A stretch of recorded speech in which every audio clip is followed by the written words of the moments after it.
barang papat kok ucul pacul, mripat ndak perlu rakyat, irung ndak bisa mencium penderitaan rakyat, lambe gak iso nuturi rakyat, telinga tidak lagi mendengar cerita rakyat, barang papat kok ucul, gundule gembe. Ya. Assalamualaikum warahmatullahi wabarakatuh.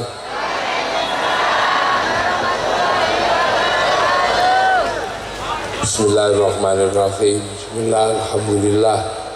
Wassalatu wassalamu ala rasulillah Sayyidina Muhammad ibn Abdillah wa ala alihi wa ashabihi wa azwajihi wa dhurriyyatihi wa ahli baitihi wa man tabi'ahum bi ihsan ila yaumil qiyamah.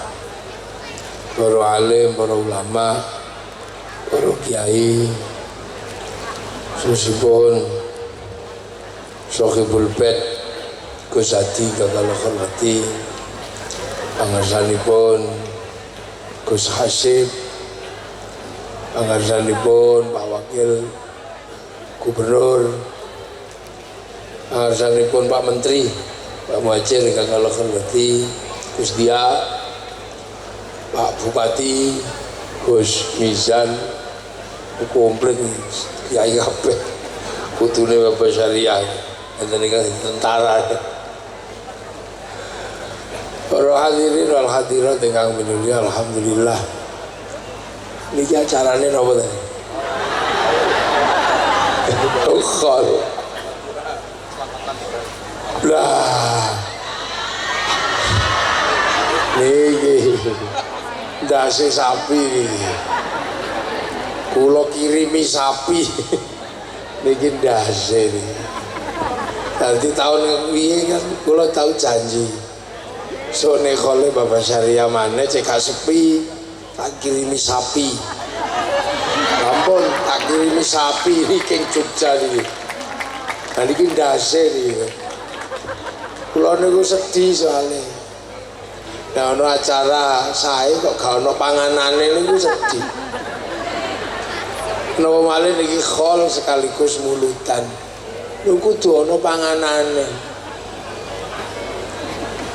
Lho estu nih, lho nek ono acara kok gak ono panganane niku Pak Wakil Gubernur. Niku kula rada sedih. Nih Pak Menteri, dadi mulane wong Jawa niku senengane mangan. Ale mangan gak mangan kumpul, mosok wis kumpul gak dikei mangan. Nggih, niku nek teng NU ngoten Pak Majid. Lah kok nek teng Muhammadiyah.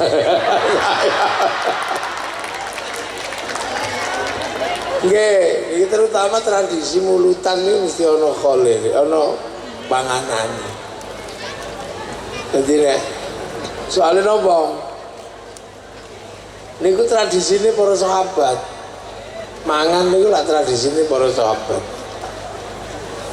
Dadi nek dina Senin biyen Kanjeng Nabi niku poso. Nek Kanjeng Nabi poso, para sahabat niku masak. Dadi nyiapno daharan kagem buka Kanjeng Nabi. Nah, kagem buka. Lah mangke niku terus panganan niku kathah dibeto teng daleme Kanjeng Nabi supaya saged dipun dahar buka kali Kanjeng Nabi. Lah saderenge didahar Nabi sahabat iku senengane guyon.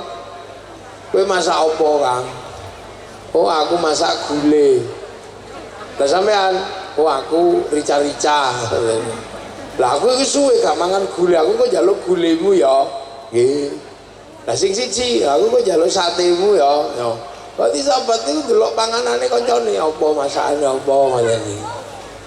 Nah, mangke terus Kanjeng Nabi dipun suwuni donga. Disuwuni donga kali kengken ngicipi gedhi-gedhi ngoten niku. Lah. Begitu Kanjeng Nabi dongane Allahumma barik lana fima razaqtana wa qina ala benar, ngoten iki dongane Nabi. Mula panganan sing pun diwaosaken donga barokah, barik niku dadi panganan barokah.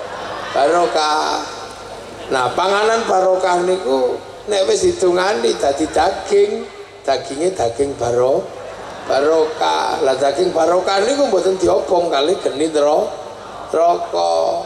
Mulane bari klanan niku terusane wakina ada benar. Lah dungane Nabi sing barik niku dados panganan barokah. Lah engke nek dimaem tiyang kathah kok mboten telas niku sebagian dipeta wangsul sebab panganane barokah, mula begitu tiga wangsul jenenge berkat. Lah niku kebiasaan para sahabat ngoten niku dadi aja dikira wong Jawa niku ngarang. Soale kadang niki tiyang mboten paham dikira wong Jawa niku ngarang. Apa berkat masak-masakane dhewe kok dipangan-pangan dhewe kok barokah kok berkat lho. Wong dongane barokah masih oteke dhewe nek wis bar didongani dadi donga barokah. Barange isih padha statusnya berubah. Kados lanang kali wedok, Pak Menteri, lanang wedok. Lanang wedok niku klambine ijo, kathoke abang.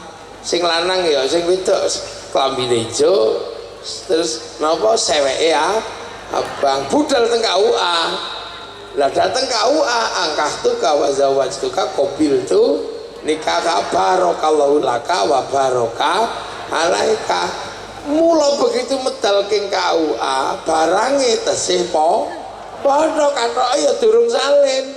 Tapi statusnya berubah dadi suami istri. Sadurunge mlebet KUA jiwit haram, jawil dosa. Sabare metu teng KUA status suami istri dadi halal, jiwit halal, nyopot kathoke halal. Lha niku mulane zaman biyen niku jenenge panganan niku barokah wong tungane bari. Wonten sing takok, lho apa panganan iso nyimpen barokah? Lho aja meneh panganan, wong kaset iku lho nyimpen suara, flash disk nyimpen gambar. Dan niku mula wong biyen niku seneng nitipi donga teng panganan wedok kok ayu di I love you kok gak no panganan diseni diinstal rumiyin donga I love you. Innahu min Sulaiman wa innahu bismillahirrahmanirrahim. Utawa cara Jawa sunama teka jaji kujaran goyang. Lalu ini didahar tadi I love you. Mangkano calon bupati, lurah niku wedine ana panganan gak ada statusnya. Iki kondi panganan ini. Jangan-jangan dari lawan politik ini kan. Jangan-jangan dari lawan politik iki. Lah iki nek tak pangan kok. Jangan-jangan isinya donga linggis. Begitu dipangan ya medengkleng ngene lha niku panganan. Mangkano panganan itu di dalam Islam luar biasa. Dungane barik lana berkahilah kami, ora berkahilah saya. Karena makanan itu melibatkan semesta alam. Dari manusia dan sistem yang terlibat di dalam makanan, itu luar biasa besar. Semua terlibat, Pak Majid. Lho nggih. Sing nandur sapa? Dia petani. Petani ini terikat dengan sistem negara. Ditandur di sawah terikat dengan BPN, dengan macam-macam. Dia terikat dengan ilmu astronomi untuk mengetahui musim hujan atau tidak. Jadi panganan itu melibatkan disiplin ilmu yang luar biasa banyak. Dari industri pupuk untuk apa? Membesarkan makanan. Begitu gede dipanen, melibatkan sistem teknologi panen, mulai dari ngarit sampai seleb sampai apa. Setelah dimasak melibatkan ilmu permasaan, gawe rice cooker, gawe itu, dan itu semua terlibat. Gak Islam tok, Hampir semua masyarakat terlibat, dunia terlibat. Apa-apa wis dibumboni, sing nandur cengkeh sapa, sing nandur kunir sapa, sing nandur merica sapa, sedaya terlibat. Diuyahi. Wong sewulan gak diuyah, sing diuyah wong Rembang. Sementara wong sewulan gak tahu takok sampean gawe uyahi kalau nguyuh ora. Kan yang tambah garam. Semesta inilah yang membuat kenapa makan itu doanya Allahumma barik lana. Jadi keberkahan kepada kami yang diberikan atas nama kebaikan yang ada di dalam makanan. Makanya doanya Allahumma barik lana, bukan barik lila. Sebab dongane niku barik, mula panganane jenengane barokah, nek dikomule jenenge berkat. Lho wong Jawa niku sudah hebat untuk yang seperti itu. Cuman kadang nek gak patek Jawa gak paham. Wong Jawa niku artine paham. Ini nggih. Ya termasuk lahire Kanjeng Nabi kan napa wa ma arsalnaka illa rahmatal lil alamin. Nabi ini dadi rahmate wong alam kabeh. Cuman waktu medun neng Mekah kondisinya jahiliyah. Loh yang disebut jahiliyah itu ndi? Ya Mekah itu jahiliyah. Di tahun itu Jawa ya sudah tidak jahiliyah. Bahwa tadi masyarakat jahiliyah, ya masyarakat Arab waktu itu. Apakah Jawa mlebu golongannya jahiliyah? Ya enggak. Jawa tahun 571 Nabi lahir sudah punya kerajaan Kalingga, sudah punya kerajaan Kanjuruhan, sudah punya kerajaan Tarumanegara tahun 400, 300 punya Salokonegoro, 600 punya Mataram, persiapan bangun Borobudur, sudah punya bahasa yang bertingkat, wis komplit. Jadi sebagai sebuah peradaban ketika Rasul lahir di sana, ini sudah maju. Makanya ketika Islam datang, adaptasinya paling baik, paling bagus.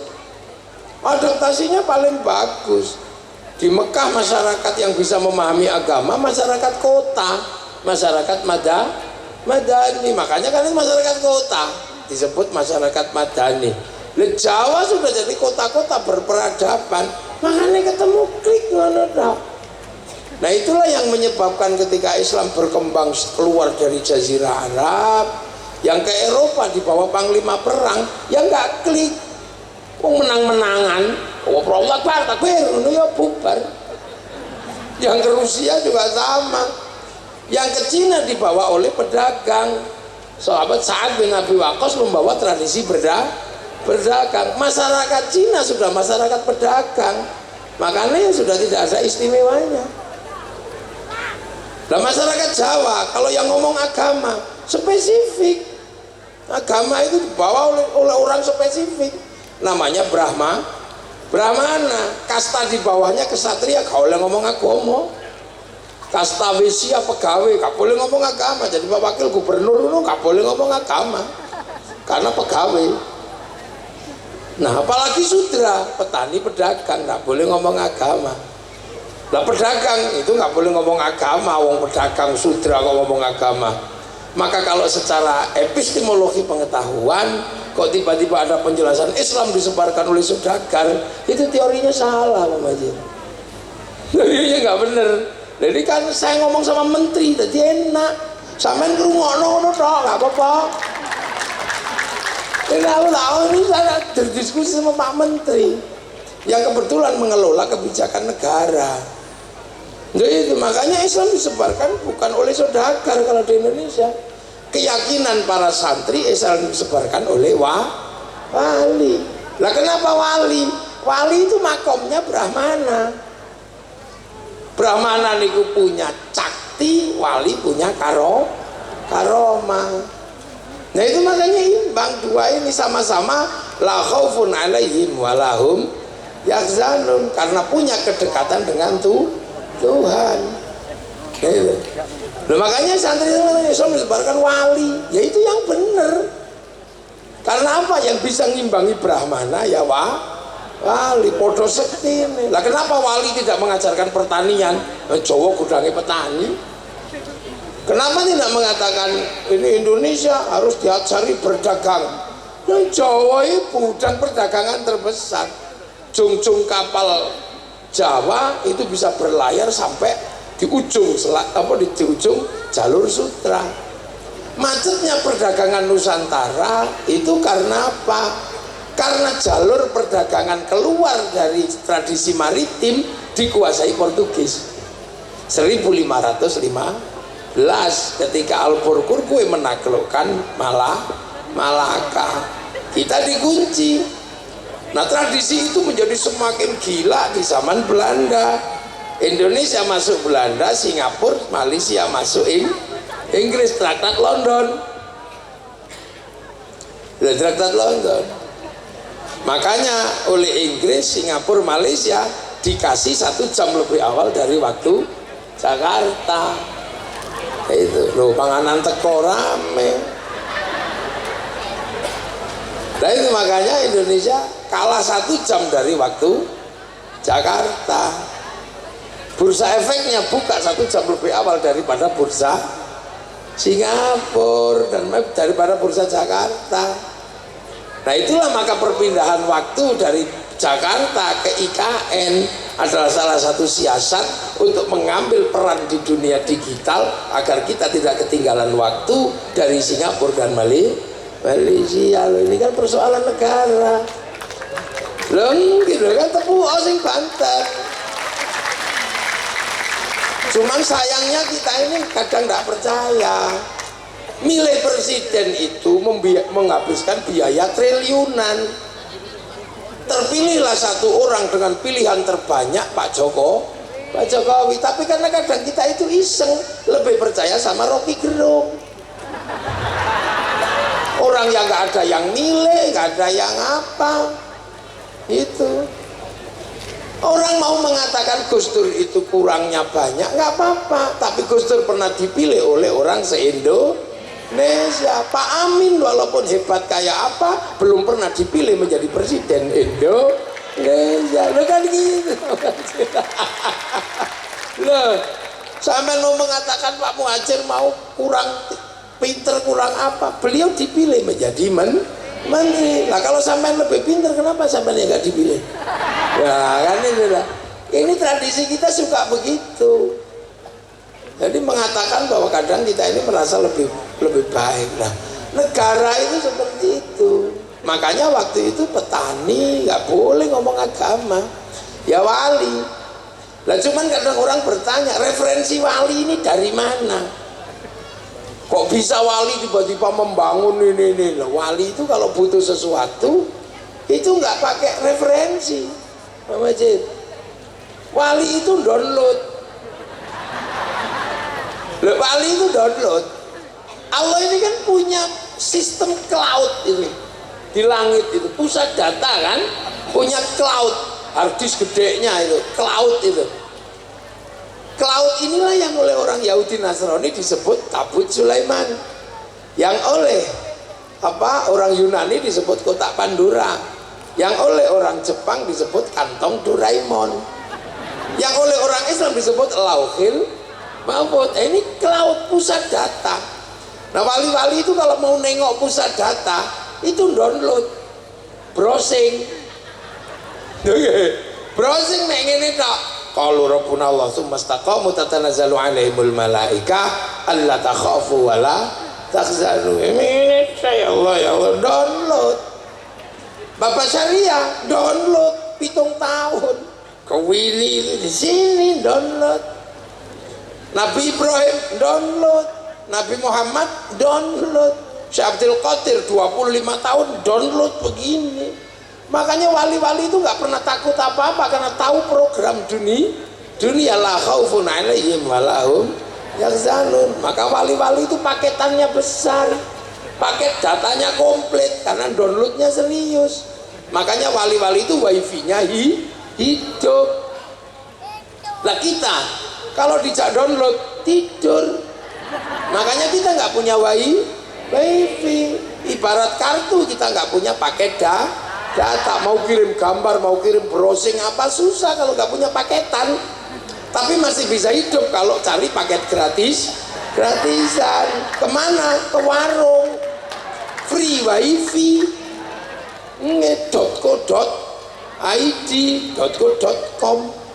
Nah kita kalau mau kirim doa, kirim fatihah, kirim ini nggak punya paketan ya nggak bisa ngirim. Makanya kita pakai wifi gratis. Wifi-nya siapa? Wifi-nya Nabi, wifi-nya wali ila hadratin Nabiyil Mustafa, namanya tawassul. Itu doang aja. Tawassul itu teknologi. Pak Menteri aja tepuk-tepuk enggak loh. Loh makanya doa itu bisa dikirim, bisa dibagi, bisa apa? Wong pusat datanya di sana. Makanya manusia itu melakukan apapun jejak digitalnya ada, wong terhubung sama Lauhil Mahfud. Wong manusia mau turun ke sini dikasih diregister alastu birabbikum. Qalu bala syahidna. Ya wis tak kei paketan, paket nyawanya sekian, paketannya habis ya gitu aja. Makanya malaikat kalau mencari orang mau dimatiin gampang, tinggal di Sherlock ini udah selesai. Loh iya kan? Loh makanya kalau orang itu kuat pakai datanya bisa menghancurkan orang lain. Wali itu tahu hatinya orang karena paketannya gede, orang lain bisa diretas. Makanya wali itu merusak durunge winara, mampu meretas.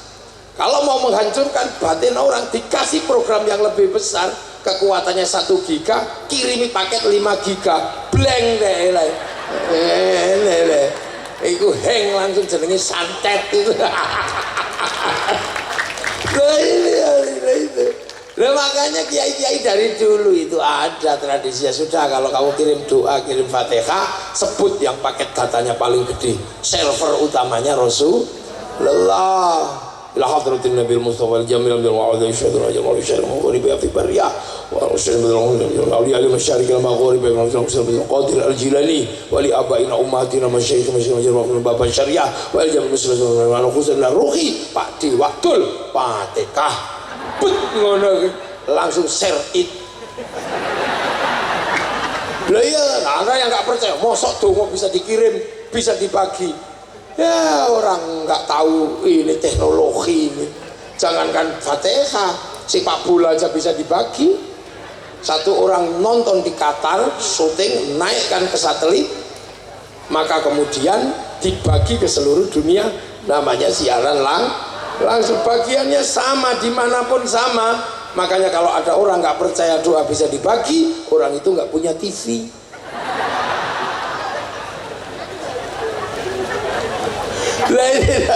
Jadi kita ini sebenarnya ini kita call, kita apa ini kan sebenarnya kan cari wifi gratisan. Iya kan, pemancar utamanya di mana? Ya di Mekah sana, itu pemancar utama.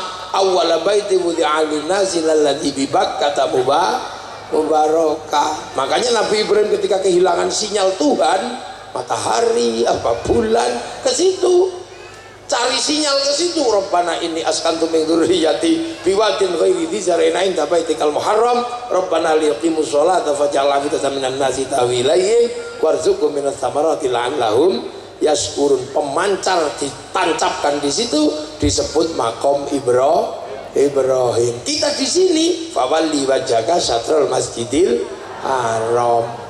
Itulah yang nunjukin sinyal di situ siapa? Nabi Muhammad. Maka ketika bangun sinyal Allahu Akbar, kita pakai Allahumma sholli ala sayyidina Muhammad. Dan jangan lupakan jasa Ibrahim, kama shollaita ala sayyidina Ibrahim. Lan niku walladzina ja'u min ba'dihim yaquluna rabbana ighfir lana wa li ikhwanina alladzina sabaquna bil iman. Itu konsep itu. Loh, makanya Indonesia ini ketika ketemu dengan Nabi nggih, yang ahsanuhum khuluqan, akhlak terbaik, rahmatan lil alamin, ya enak. Sana datang ke sini jadi rahmat, tidak jadi masalah. Jangan sampai Islam datang kok jadi perkara, itu rusuh namanya.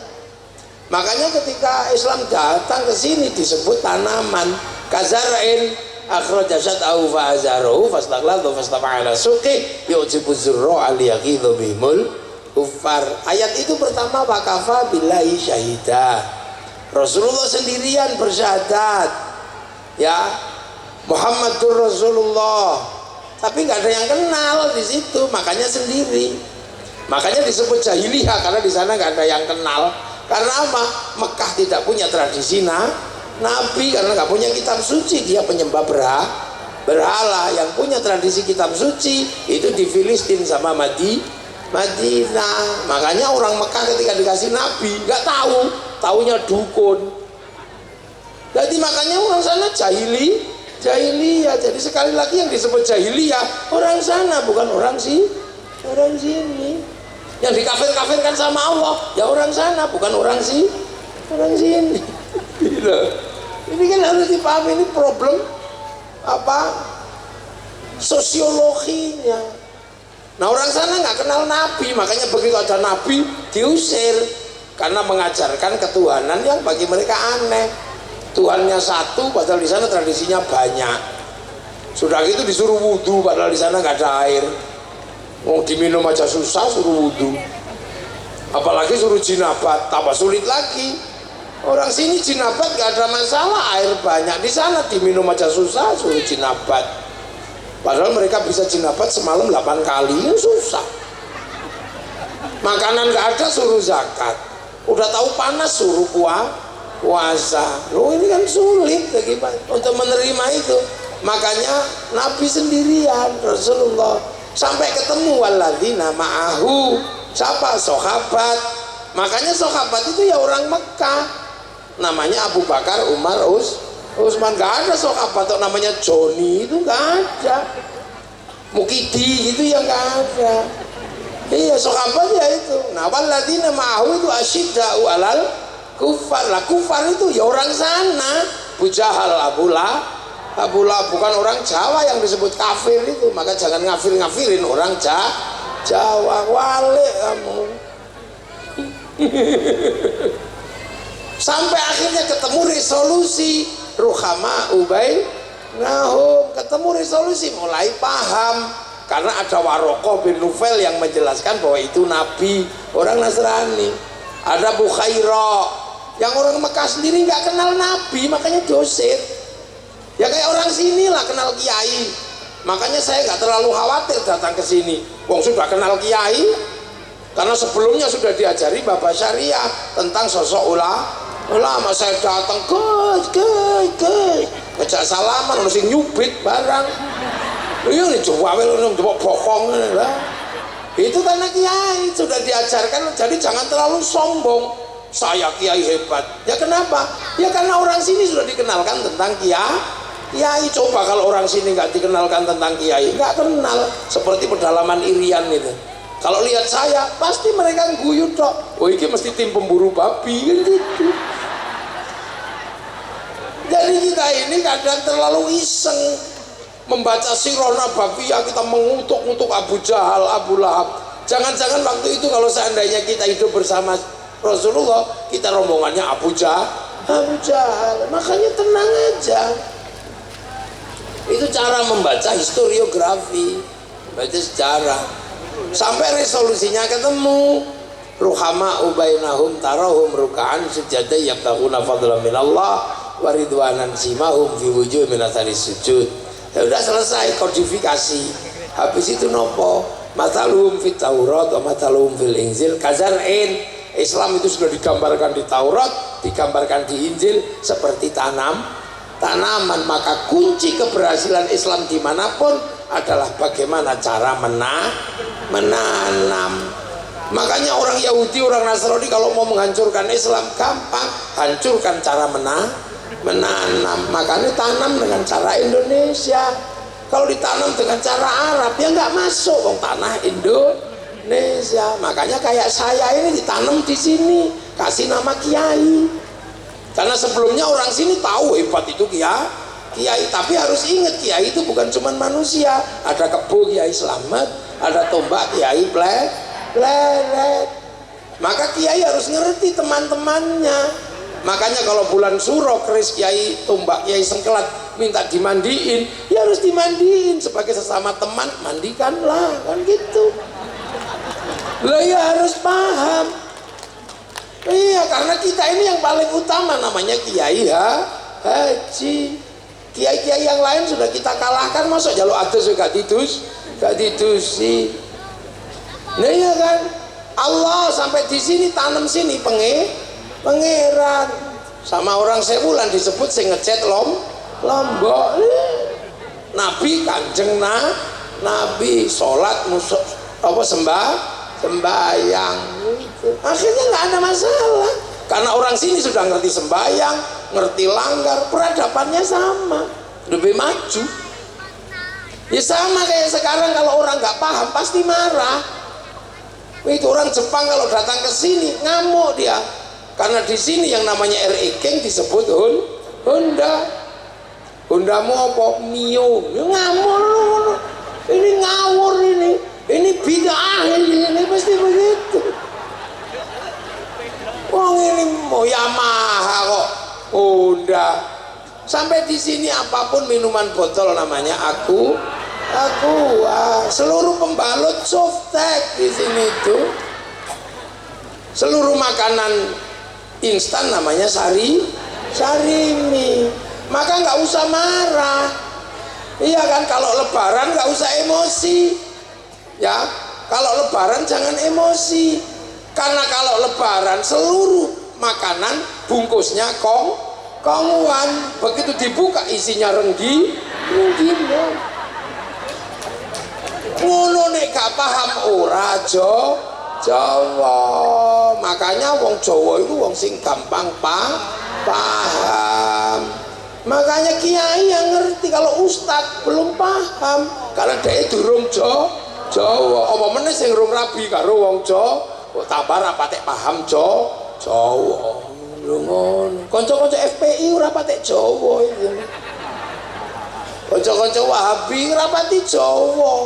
Makane alo-alo. Lah karena itu Jawa paham. Sebelum Islam datang peradabannya sudah maju. Udah, jadi nggak perlu diajari akhlak seperti orang Arab yang masih jahiliyah. Di sini sudah ada kelasnya masing-masing. Ada kelas turu, ada kelas sare, ada kelas tilem, ada kelas nendro, ada kelas micet yo, Sudah ada di sini bosok kromo itu sudah ada. Ada kelas mangan, ada naik kelas nedo dahar, ada kelas badok, nguntal, sudah ada nyekek. Kelas-kelas itu ada semua. Jadi sistem kelas itu sudah ada, bahkan sampai statusnya ada. Kerukunan sudah ada. Di sana baru diajarkan sing rukun. Sini wis rukun, wong mangan gak mangan kumpul. Bahkan sudah ketemu Bhinneka Tunggal Ika. Wis komplit. Dan bakasan di sini lebih luas daripada bakasan di sana. Di sana kalau bakas buah paling kurma, ruman niku trimo. Terus jeruk, nek kene bakasane sawu, pelem, cipluan, kesemek, duren, wis komplit di sini banyak bakasannya. Orang sana kalau bakas makanan paling ya roti, kurma, gandum, sini tales, gembili, uwi, bote, porang. Sana bakasan tuh paling syaiton, jin, gos, kene wewe gombel, genderuwo, kuntilanak, suster ngesot, kolor hijau. Banyak, makanya ulama sini lebih pinter. Kenapa? Dinamikanya lebih banyak. Sana ketemu agama mek loro tok, Yahudi Nasrani, kene ketemu Hindu, ketemu Buddha, setengah Hindu, setengah Buddha, komplit. Jadi makanya orang sih Islam KTP loh. Makanya ulama sini tuh dinamikanya lebih kompleks. dan mampu bikin resolusi konflik. Di sana ndak keprok karena hiburannya juga nggak ada. Hiburannya paling naik kuda karo boleh bojo gitu. Sini tenang, hiburannya banyak, ke sawah ono jangkrik gitu, nah hiburan. Ono doro hiburan, Gus Dia ono jago, yo diajari lho. Ono jaran pelayokno, sana nggak ada hiburan. Kene hiburannya aneh, akeh laba-laba we didu ini. Ayo go. Ono apa nika? Gantangan macam-macam.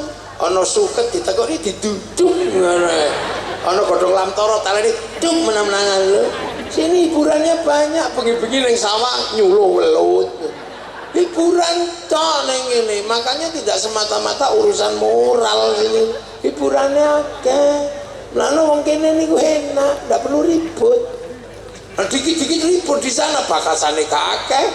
Landscape-nya juga nggak terlalu banyak. Makanya jadi kiai di Indonesia itu lebih soft, lebih persis kayak nabi, lebih bisa membangun resolusi konflik.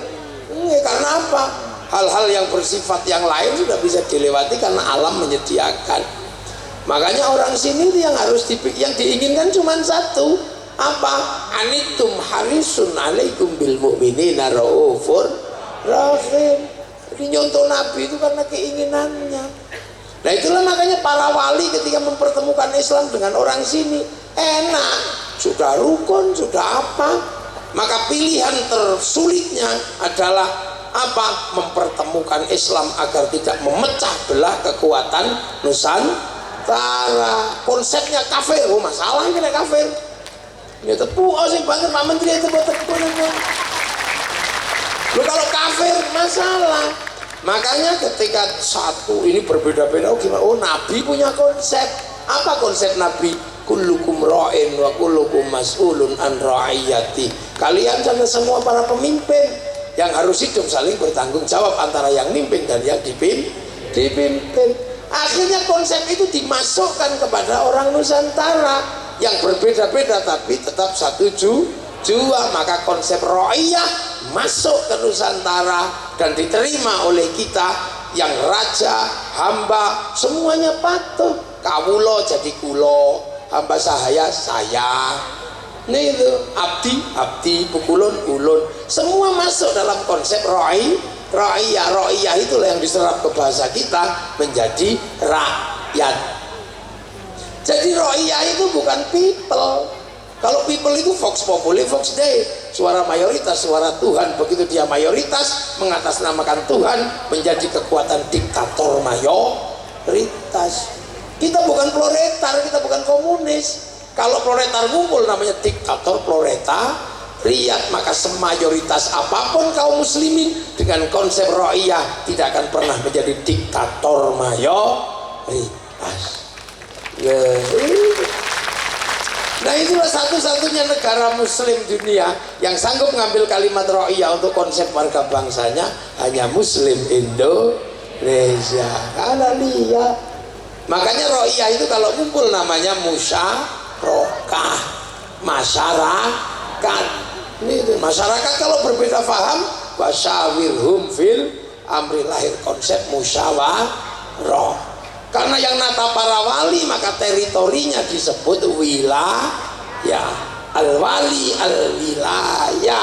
Wilayah itu yang akhirnya jadi NKRI, Negara Kesatuan Republik Indonesia. Itu. Makanya penerus para wali mengatakan NKRI harga mati. Yang bukan penerus wali, NKRI harga pas. Nah itu lah, karena NKRI membangun konsep ra'iyah, maka pemimpin tertingginya Majelis Permusyawaratan Rakyat. Kenapa pakai majelis? Karena majelis adalah konsep tenggang rasa dari yang berbeda. Tafassahu fil majalis fafsahu yafsakhillah. Majelis Permusyawaratan Rakyat, Dewan Perwakilan Rakyat. Nah ini yang landasan kita anut. sehingga kita selamat menjadi bangsa masa depan. Apa bangsa masa depan? Adalah bangsa yang mampu bangun persatuan. Dan itu aja. Nah, makanya Arab satu bangsa pecah puluhan negara, Cina satu bangsa pecah puluhan negara, Afrika satu bangsa pecah puluhan negara. Tapi kita dengan konsep Rohiyah, puluhan bangsa, suku dan agama mampu bersatu dalam satu negara, Kesatuan Republik Indonesia. Nah, ini jadi negara paling sunnah di dunia, ya Indonesia. Makanya orang mengatakan negeri ini tauhid, oleh kok tempilingi, oleh polisi boleh nangkep orang yang mengatakan negeri ini tauhid, karena dia mengatakan sesuatu yang bersifat fitnah, sementara kita negara paling sunnah. Nah, itu makanya para penerus wali membangun negara terus, ada yang jadi DPR, ada yang jadi bupati, ada yang jadi menteri, ada yang jadi wakil gubernur, ada yang nyalon.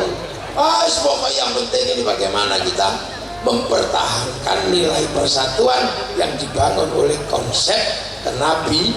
Ini kan orang tidak paham. Nah, itulah makanya kita ini selalu membangun persatuan. Makanya santri slogannya pakai bahasa Al-Quran, wa'tasimu bihablillahi jami'an wa la tafarraqu, jangan tercerai-berai. Makanya kita ini begitu bilang NKRI, kita nggak main-main. Kita selalu membangun persatuan, bahkan membiayai persatuan. Berapa kali kita bersatu dalam setiap tahun untuk urusan Nabi, lahiran, terus mulutan, Isra Mi'raj, semua dibangun persatuan itu. Iya kan? Dan itu dibiayai oleh masyarakat. Setiap kegiatan ini 500 juta, 100 juta habis. Kalau se-Indonesia bulan Maulud, berapa triliun dikeluarkan oleh orang Indonesia. Akhirnya Islam terjaga secara informal, tidak membebani negara. Coba kalau ini dibebankan kepada negara untuk membangun persatuan dan mengatur perputaran ekonomi informal, negara gak kuat nanggung, bangkrut negarane. Ya, itulah makanya Indonesia yang membangun persatuan dengan cara seperti ini tidak pernah berharap kepada negara untuk menjaga Islam. Makanya kita tidak pernah bilang harus negara Islam. Enggak, Islam kita jaga secara bersama-sama. Makanya yang nggak punya sistem seperti ini selalu mengatakan khilafah harus terbentuk di Indonesia. Karena apa? Mereka hanya membayangkan yang bisa menjaga Islam hanya negara, sementara kita secara umum masyarakat bisa menjaga negara, membiayai. Itulah Indonesia. Nah, makanya santri Pak Muhajir tidak pernah membayangkan mari kita dirikan khilafah. Nah, perlu. Kenapa? Islam terjaga dengan cara seperti ini, dibiayai. Sekali datang kayak begini aja berapa pembiayaannya.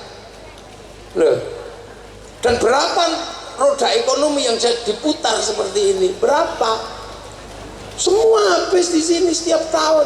Makanya santri untuk membiayai negeri itu tidak terlalu kuat ekonominya, karena habis untuk membiayai kebersamaan. Maka ketika santri bikin sekolahan ya tak maksimal, karena duitnya habis untuk acara-acara seperti ini, menjaga seperti ini. Maka tugas negara mengalokasikan yang lebih gede untuk santri yang sudah banyak mengelola negara. Yang lain lo nggak tahu mulutan duit euto, nggak tahu hall duit euto, maka sekolahannya bagus, masjidnya lah santri rumah sakitnya lah santri duwe wis entek dienggo koyo ngeten iki.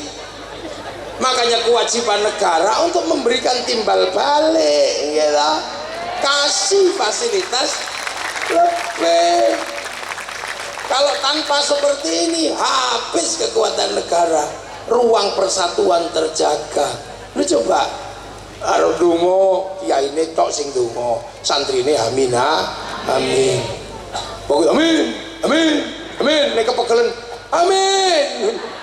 Kiai ini paham. Walhamdulillahirabbil alamin.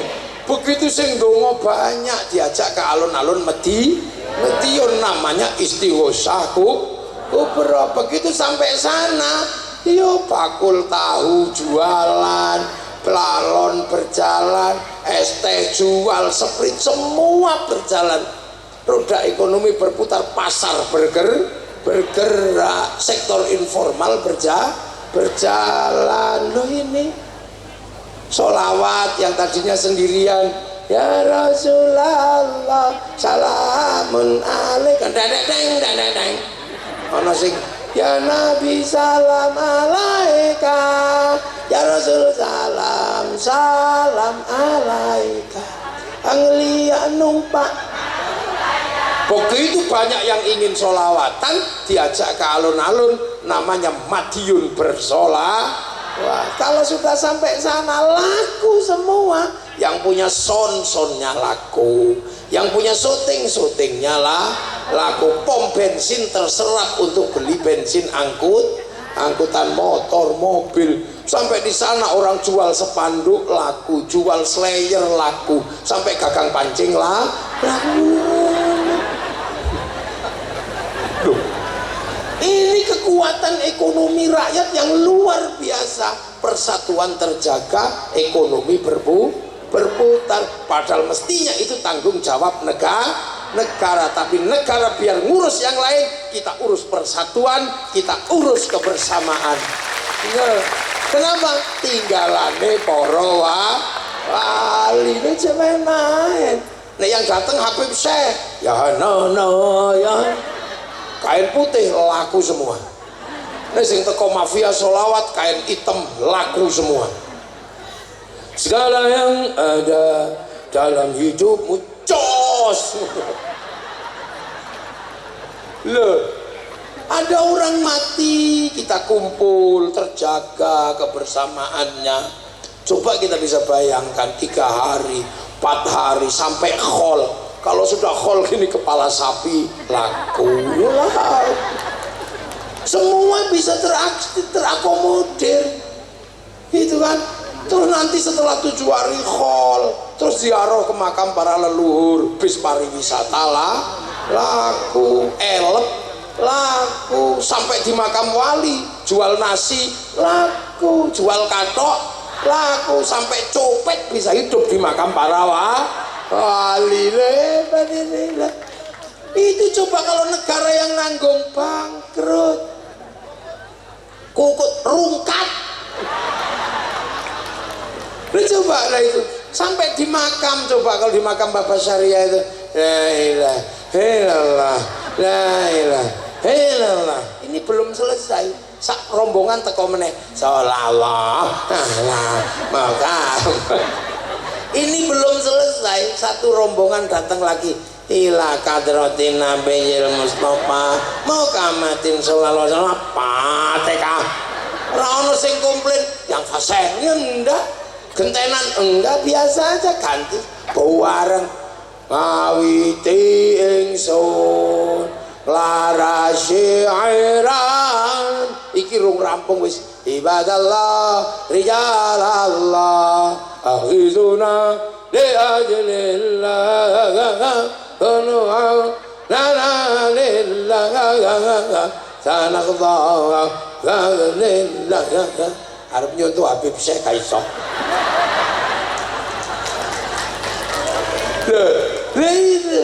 Terus tiba-tiba lagi rame gitu, ada satu orang masuk, copet kira-kira. Ternyata akhirnya buka sakitnya, gue speaker, rombongan saking sebulan ditengok-tengok bis. Akhirnya kerukunan terjaga, berziarah. Orang sebulan ziarah ke Jombang, mencintai tanah Jombang karena ada makam gurunya. Berziarah ke Surabaya, Mbah Ngampel, merindukan tanah Surabaya karena ada makam gurunya. Setiap tanah yang diziarahi melahirkan rasa cinta dan kerinduan di mana gurunya disemayamkan. Itulah bibit cinta pada tanah air. Makanya nggak ada teroris kok tumbuh dari kalangan santri yang suka ziarah kubur. Seluruh teroris tumbuh dari orang yang tidak pernah ziarah kubur. Lah, jangan. Makanya polisi, TNI gak usah mencurigai santri, gak akan jadi teroris. Gak bener Pak Wakil Gubernur, gak ada. Mau ngebom Surabaya, takut sama Sunan Ampel. Mau ngebom Madura, takut Mbah Khalil. Makanya teroris itu blang-blung, kenapa? Gak ada yang ditakuti. Loh, ini kan negara. Makanya anak-anak santri cinta ziarah kubur, ya cinta negara. Terbangun dibiayai. Terus kiai itu juga nggak bisa dibiarkan karena atas nama Tuhan. Makanya kiai itu dibatasi, dibagi dua. Satu kiai sakti, yang kedua kiai kurang sakti. Kalau saya ini kiai nggak sakti, jadi nggak perlu dibatasi. Bisa diinterupsi, Gus sudah malam berhenti. Ya, Pak Menteri udah linu, ya berhenti. Lah iya kan udah linu dengkulnya kan udah sepuh. Iya Gus Hasim udah linu gitu. Ibaratnya gitu. Tapi itu karena kiai kurang sakti. Lah kalau kiai yang sakti harus dibatasi. Siapa kiai yang sakti? Khotib Jumat itu kiai yang paling sakti, nggak ada yang berani dia. Kalau sudah bawa tongkat siapa yang berani? Interupsi telepon nggak berani, mesti diem aja. Makanya khotib itu biar nggak ngawur disuruh baca teks sama pegang tongkat. Begitu baca teks ya sopan mau baca itakullah. Lepas teksnya disebul kipas angin bubar teksnya. Pegang tongkat ya nggak mungkin macem-macem. Pegang tongkat ya pasti tenang. Itakullah. Lepas tongkatnya jatuh. Makanya orang kalau pegang tongkat sama baca teks khutbah tenang sopan. Begitu tongkatnya hilang karena bid'ah menurutnya, maka tangannya saudara coba, iya gitu. Iya kan. Makanya kalau nyari yang kocol-kocol gitu lihat aja masjidnya, pasti nggak ada tongkatnya. Lah itu santri. Lah makanya enak. Lah itu penjagaan seperti itu luar biasa kita lakukan setiap hari.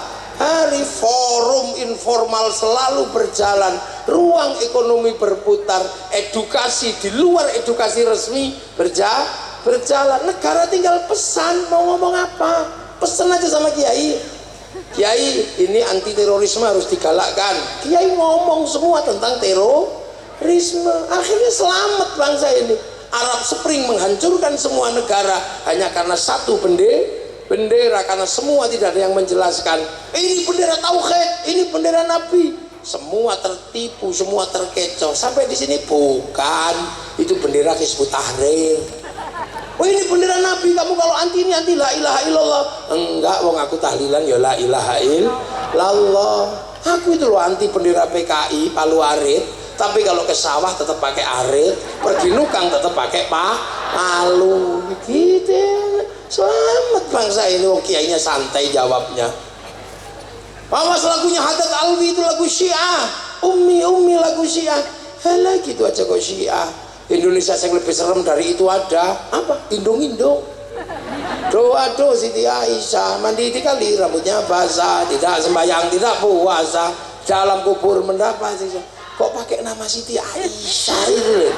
Coba pakai nama Pak Ijem apa sokol. Itu bukan Siti Aisyah istri Rasulullah, itu Aisyah Medion. Lu yang gitu, lu kiai enak. Makanya ada situasi-situasi yang sulit jebol.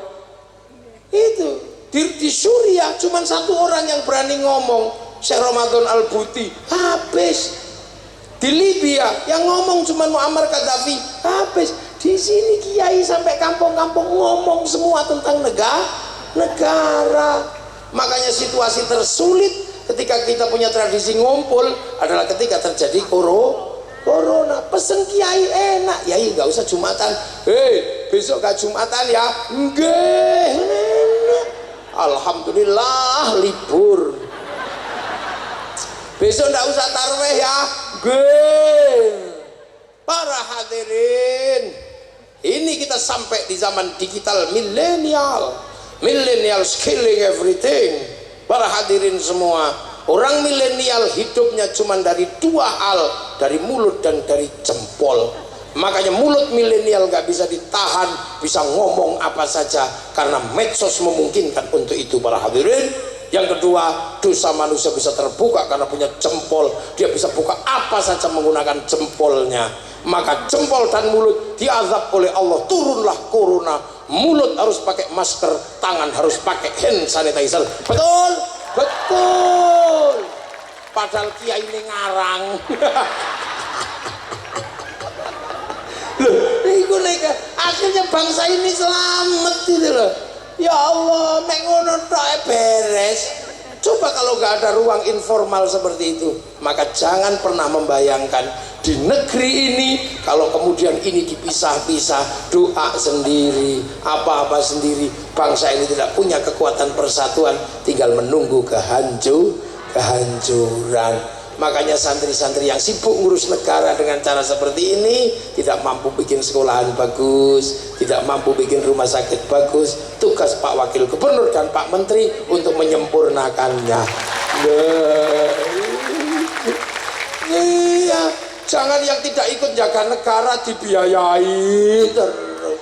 Apa gunanya? Tumbuhlah kelompok-kelompok yang membahayakan bangsa dan negara. Makanya ketua NU ditanya, Pak Muhajir, sekolahanmu yang butuh bantuan mana? Dibantu.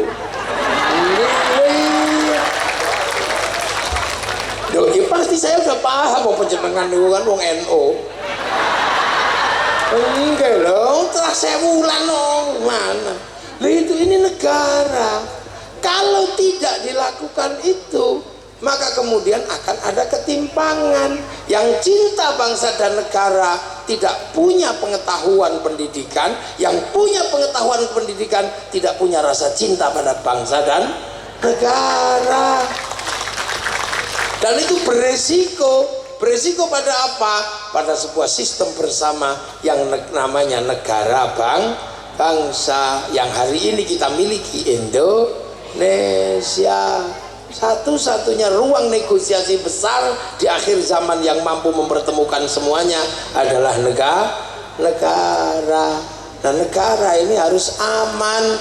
Makanya konsep pertama dalam Al-Quran adalah tentang baladil amin. Baru laqad khalaqnal insana fi ahsani taqwim. Baru tsumma radadnahu asfala safilin illal ladzina amanu wa amilus sholihat. Manusia yang baik akan terjaga oleh agama yang baik, tapi agama yang baik dan manusia yang baik tidak akan aman kalau tidak ada keamanan bangsa dan negara. Manusia rusak, agama rusak kalau tidak ada baladil amin. Konsep negara itu negara itu loh. Makanya orang-orang yang menjaga manusia, orang-orang yang menjaga amanu wa amilus sholihat, ini punya ruang khusus di hadapan Allah. Apa?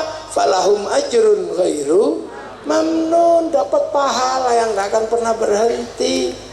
Makanya wali-wali itu kenapa makamnya rame? Karena apa? Hidupnya ngurus manusia, tidak pernah mundur dari persoalan manusia. Makanya ketika lahir rame, meninggal rame, kuburannya rame oleh manusia. Kalau seumur-umur yang dipikir cuma wedus, begitu mati yang ziarah ya wedus.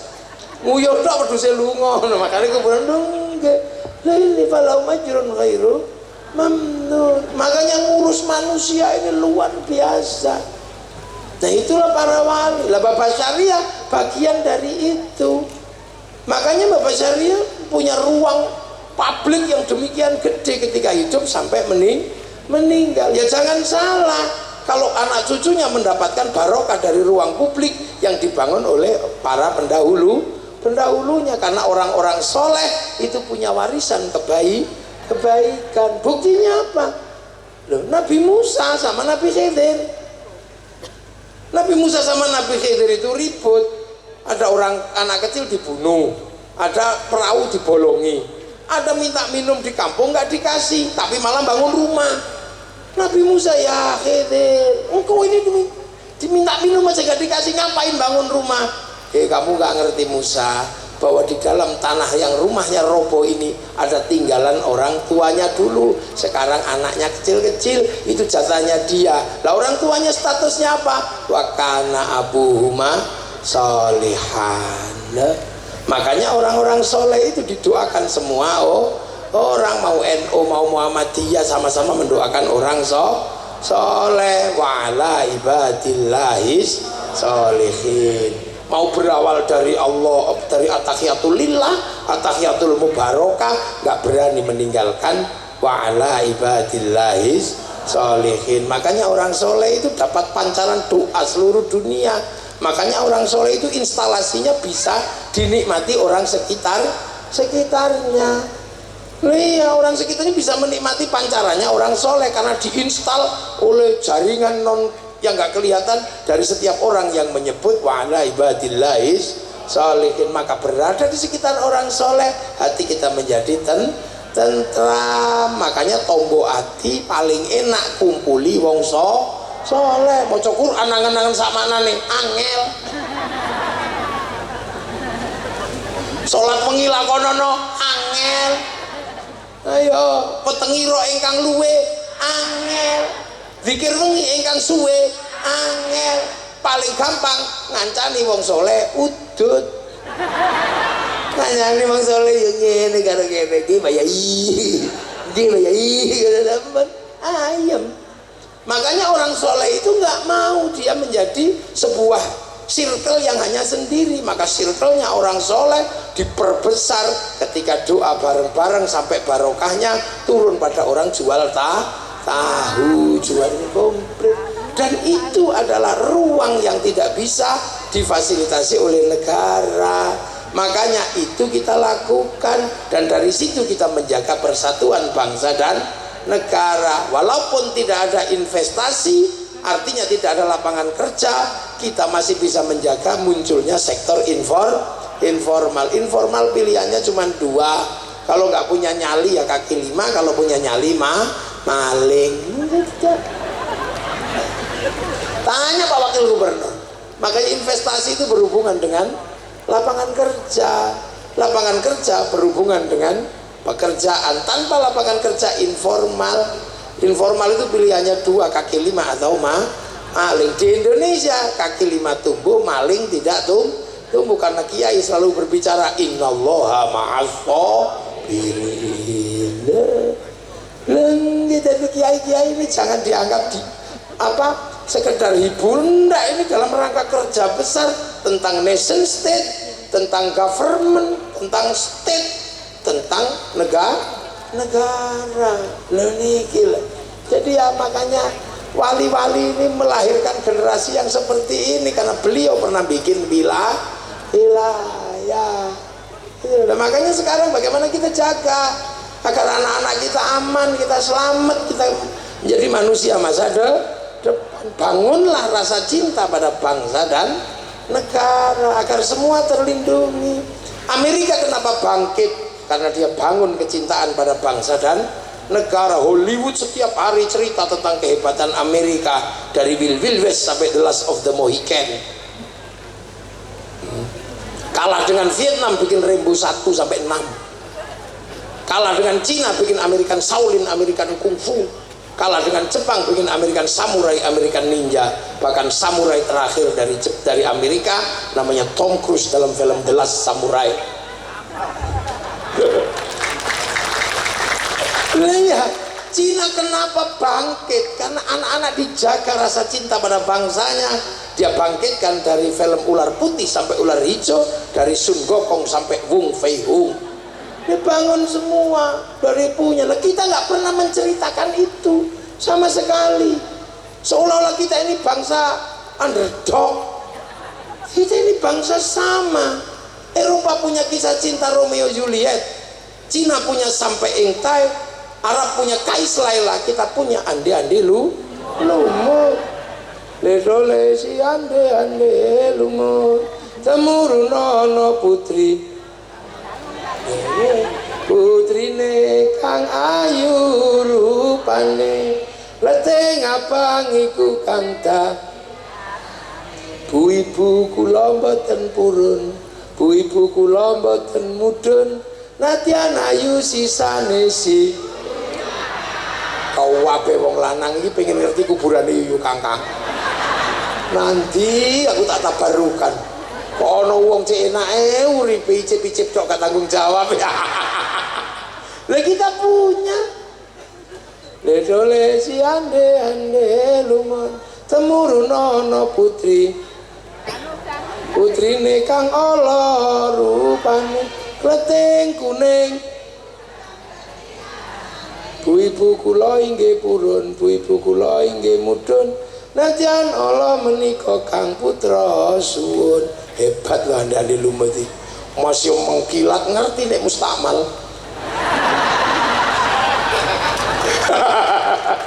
Lho masih kleting kuning wireng tok mambu telek orisinil rene kano Jawa top.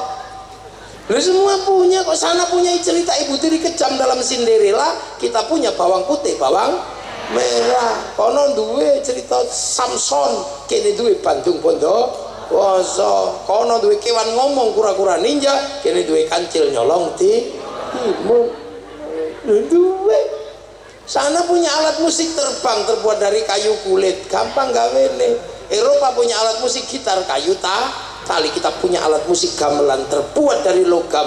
Artinya hanya bangsa yang menguasai ilmu pertambangan maju dan penguasaan metalurgi yang mapan mampu membuat alat musik dari logam. Tiba-tiba bangsa ini dewe diceritakno elek duwe presiden elek, di TNI elek, duwe pitik gede titik-pitik Bangkok. Iya kan? Duwe napa nongko gede titik nongko Londo. Sing asli Indonesia karek gula Jawa. Kenapa gitu? Sementara bangsa yang lain mulai bangkit. Itu cita-cita para wali itu. Baba Syariah itu agar bangsa ini bangkit, bersaing sejajar dengan bangsa yang lain.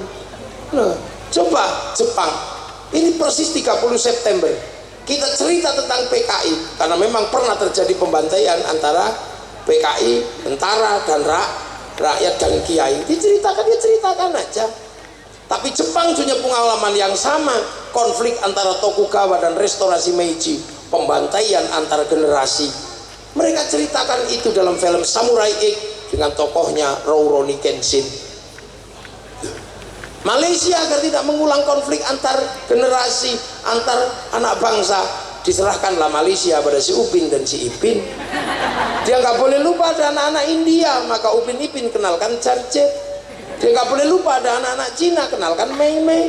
Dia nggak boleh lupa ada anak-anak Indonesia, kenalkan Susanti. Ini strategi kebudayaan. Kapan bangsa ini membuat cerita bahwa ketika dunia diluluhlantakkan oleh Mongolia, Arab jatuh, Cina habis, Eropa habis oleh Mongolia, tapi Mongolia ketika menyerang Nusantara habis sama pasukan Kertanegara. Satu-satunya bangsa dunia yang sanggup mengalahkan Mongolia, bangsa Indonesia.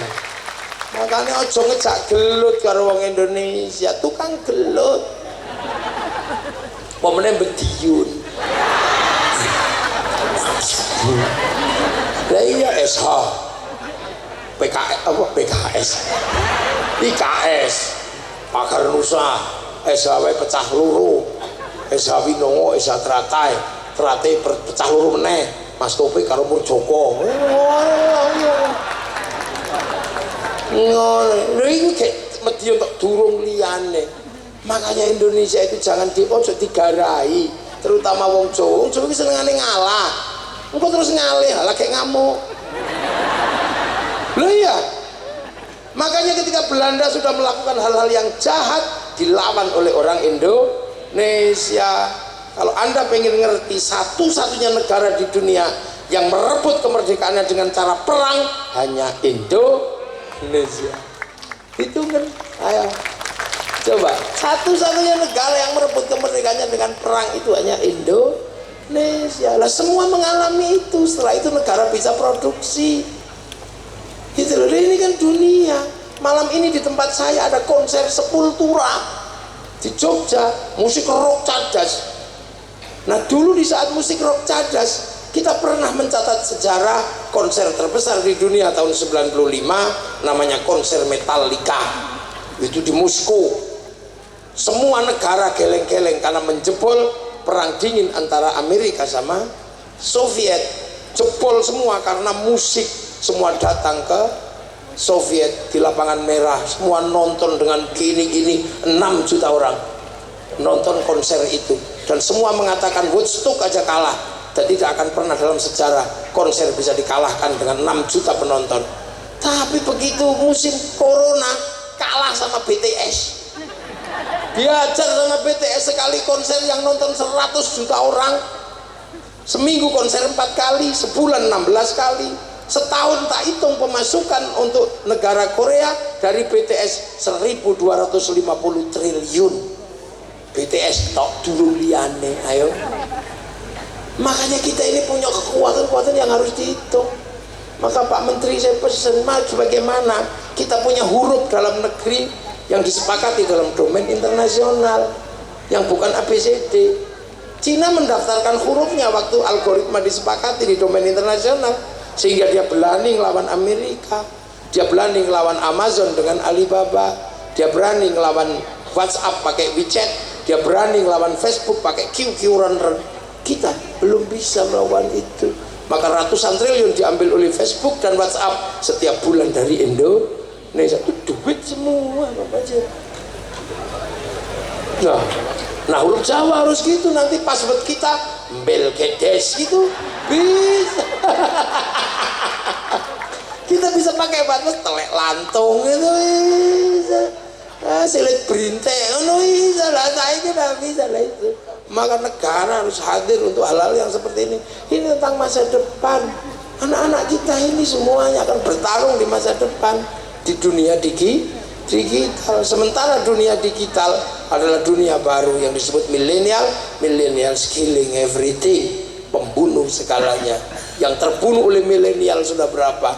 Tahu-tahu pos hilang, tahu-tahu gedung biskup hilang, tahu-tahu apa? Orang hilang, tahu-tahu pasar hilang semua. Dulu kita masih kalau jatuh cinta itu masih mengandalkan pos, cari kertas warnanya pink. Masih ada industri kertas, ada industri surat cinta, perangko, nulis itu untukmu kekasihku. Semenjak kepergianmu di rantau orang, aku merindukanmu.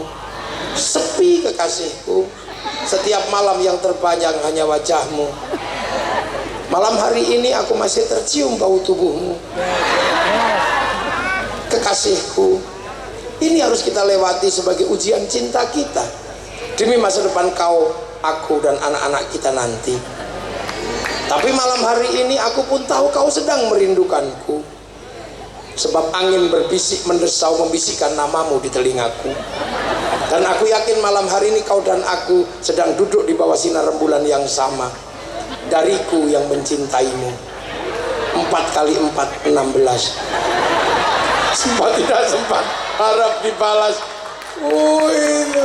Terus kita masukin ke amplop, cari perangko, didilat template. Ada pos, ada yang menyerap Honda Win. Tiba-tiba itu hilang semua aset anak-anak yang sekolah di Parpostel, nggak ada ruang kerjanya karena cinta semuanya diambil oleh WhatsApp. Tinggal gini, gitu. Kalimatnya juga nggak panjang, cuman mah. Ini real dunia baru, sampai nggak boleh marah. Dulu kita punya anak cantik seneng karena apa? Bisa mensortir calon menantu di depan rumah. Siapa kamu? Lulusan mana? Sekarang kita cegat di depan pintu, anaknya video call. Kita mau apa? Ini dunia baru. Ayo, yang dunia anyar hilang semua. Besok supermarket juga akan hilang oleh bisnis online. Nggak kebayang. Bayangkan gudang garam segede itu, armadanya seberapa, tapi begitu di lantai bursa kalah sama Bukalapak. Kan gak masuk akal, yang bahannya modalnya cuma laptop situ tok ini. Ya, Bluebird itu berapa asetnya? kalah sama Nadiem Makarim Gojek, padahal asetnya cuma laptop luru. Ini dunia baru. Anak-anak disuruh, nak beli rokok, nggak jalan. Sekarang orang tuanya marah, suruh beli kok duduk online, Pak. Dunia baru. Kalau kita nggak tanggap dengan dunia yang sedang bergerak, kita akan tetap menjadi bangsa yang dipaksa menjadi pasar. Kita bukan negara produsen, tapi dipaksa menjadi negara konsumen. Ini tanggung jawab wakil gubernur, tanggung jawab bupati, tanggung jawab menteri. Ya, iya, kini terima mateng tak, wong kiai ya. Kiai sudah ini wis bendino ngene lho. Ndonga wis muga-muga bangsaku selamat bendino. Allahumma sholli ala Muhammad. Wah bendino ngono. Lalu selanjutnya ya Bapak Menteri, Pak Wakil Gubernur, ya Pak Bupati, ya siapa? Beliau-beliau yang kita minta untuk ngurus wilayah sebagai tinggalan para wali. Kita cuman santrinya. Nek ngono gak paham apa aku sing dadi gubernur.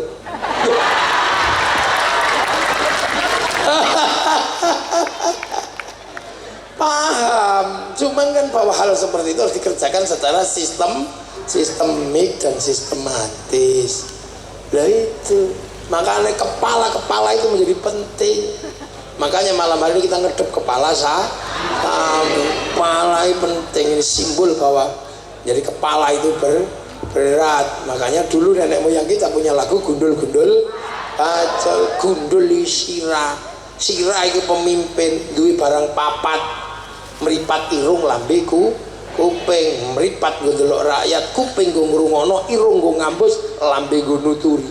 Barang papat kok pacul, meripat ndak perlu rakyat, irung ndak bisa mencium penderitaan rakyat, lambe gak iso nuturi rakyat, telinga tidak lagi mendengar cerita rakyat, barang papat kok gundule gembe. Ya, lah gundul gembelengan nyunggi wakul, nyunggi amanah kok gembelengan wakule nglem. Nah, makanya nggak ada kok di Indonesia terus. Udah ada, itu bukan Indonesia ya, gundul aja jalan gembelengan ngono wis ngono. Kenapa wali-wali itu mempunyai wilayah? Kalau wali-wali di Mekah, di Yaman itu wali yang punya keramat tok, urung duwe sini wali punya wilayah. Makanya di sini perjalanan manusia purna di Indonesia. Ya ayuhan nas menungso. Iblis ribut, malaikat sudah dilewati. Inna khalaqnakum min dzakari wa unsa, menghasilkan terbunuhnya Abil itu dilewati. Waja'alnakum syu'uban wa qabaila, terjadilah perbangsa-bangsa suku-suku, kalian harus saling mengerti. Itu sudah dilewati bangsa Indonesia. Bangsa Indonesia sudah melaju ke titik mana? Inna akramakum indallahi atqakum, pokoknya kowe takwa, kamu baik, kamulah orang terbaik. Nggak ditanya lagi sukumu apa, nasabmu siapa, bangsamu siapa. Maka di Indonesia kok bisa mikir nasabmu siapa, aku mundur balik ke zaman jahiliyah. Kenapa kaget? Ya memang begitu. Jadi bupati wis gak ditakokno iki trahmu sapa, wis gak, pokoknya pinter di duwe ya wis ngono.